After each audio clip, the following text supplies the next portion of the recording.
اللہ اللہ اللہ اللہ۔ بسم اللہ الرحمن الرحیم۔ حضرت ثوبان رضی اللہ تعالیٰ عنہ سے روایت ہے کہ نبی کریم صلی اللہ علیہ وسلم نے ارشاد فرمایا، قریب ہے کہ دوسری قومیں تمہارے خلاف ایک دوسرے کو اس طرح بلائیں جس طرح دسترخوان پر کھانے والے لذیذ کھانے کے پیالے کی طرف ایک دوسرے کو دعوت دیتے ہیں۔ کسی نے عرض کیا، اس وقت ہماری قلت کی وجہ سے یہ حال ہوگا؟ ارشاد فرمایا، نہیں، تم اس وقت تعداد کے اعتبار سے بہت ہوگے، لیکن تم سیلاب کی جھاگ کی طرح ناکارہ ہوگے، اور اللہ جل شانہ تمہارے دشمنوں کے سینے سے تمہارا رعب نکال دیں گے اور وہن ڈال دیں گے تمہارے دل میں۔ کسی نے عرض کیا، اے اللہ کے رسول، وہن کیا چیز ہے؟ فرمایا، دنیا کی محبت اور موت سے نفرت۔ تو موجودہ حالات کے تناظر میں اس حدیث کو ایک بار پھر اگر ہم پڑھیں، غور کریں اس پہ، تو آج کی طرف ہر مسلمان کافروں کے نرغے میں ہے۔ اقوام متحدہ کی ظالمانہ پالیسیوں اور نیٹو کی جارحانہ کارروائیوں کا ہدف مسلمانوں کے سوا اور کون ہو سکتا ہے؟ اس لیے آج مسلمان پوری دنیا میں مظلوم ہے اور پریشانیوں کا سامنا ہے انہیں طرح طرح کی۔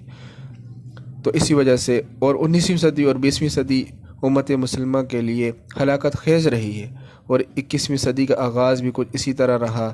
پہلی 2 صدیوں میں برطانیہ اور فرانس نے بیشتر اسلامی ملکوں پر قبضہ کر لیا، اور ابھی تک امریکہ مسلط ہے۔ اور اسی طرح قیامت کی نشانیوں کا ذکر کرتے ہوئے فرمایا کہ قیامت قائم نہیں ہوگی یہاں تک کہ زلزلوں کی کثرت ہوگی۔ تو اور یہ بات بھی ہم سے ڈھکی چھپی نہیں ہے کہ آئے روز ہمیں سننے میں ملتا ہے کہیں نہ کہیں زلزلوں کے بارے میں، تو یہ بھی اللہ کی نافرمانی کی وجہ سے ہے۔ اور اسی طرح حضور صلی اللہ علیہ وسلم نے فرمایا، قیامت اس وقت تک قائم نہ ہوگی جب تک پہاڑ اپنی جگہ سے نہ ہٹا دیے جائیں گے۔ یہ نشانی بھی ظاہر ہو چکی ہے۔ بڑی بڑی بلڈنگوں کی تعمیر کے لیے اور راستے بنانے کے لیے سینکڑوں پہاڑوں کو دنیا کے مختلف خطوں میں توڑے جا چکے ہیں، اور یہ سلسلہ برسوں سے وہ جاری ہے۔ اور حضور صلی اللہ علیہ وسلم نے فرمایا قیامت کی نشانی کو ذکر کرتے ہوئے کہ جب مکہ میں پہاڑوں کو کھود کر بڑی بڑی سرنگیں بنائی جائیں گی اور پہاڑوں سے زیادہ بلند عمارتیں بنائی جائیں گی، تو سمجھ لینا کہ اب قیامت زیادہ دور نہیں ہے۔ اور یہ بھی نشانیاں ظاہر ہو چکی ہیں۔ گاڑیوں کی لمبی لمبی بڑی بڑی سرنگیں گاڑیوں کے لیے بنائی جاتی ہیں پہاڑوں کو کھود کر پہاڑوں کے اندر۔ اور اسی طرح ایک روایت میں آتا ہے، حضور صلی اللہ علیہ وسلم نے فرمایا کہ لوگوں پر ایک زمانہ ایسا آئے گا کہ اس میں درہم و دینار کے علاوہ اور کوئی شے فائدہ نہیں دے گی۔ تو آج ہم اگر دیکھیں تو ہر کام وہ پیسے کے ساتھ ہوتا ہے۔ پیسے کے ساتھ کوئی کام مشکل نہیں ہے، نہ قانون کا لحاظ ہے، نہ ہی شرافت و مروت کا۔ البتہ اگر پیسے کا لالچ دیا جائے تو مشکل سے مشکل کام وہ آسان ہو جاتا ہے۔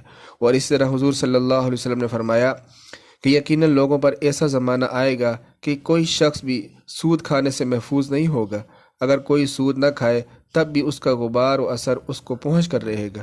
تو آج دور حاضر میں سودی بینکوں کے نظام نے تمام مالی معاملات کو اس طرح سے جکڑ لیا ہے کہ واقعتاً معاشرے کی ایک بڑی تعداد سود کے کھانے کے گناہوں میں مبتلا ہے، اور سود کے اثرات و شبہات سے کوئی محفوظ نہیں ہے، کیونکہ ساری کرنسی وہ بینکوں سے ہو کر آتی ہے اور ہمارے پاس آتی ہے۔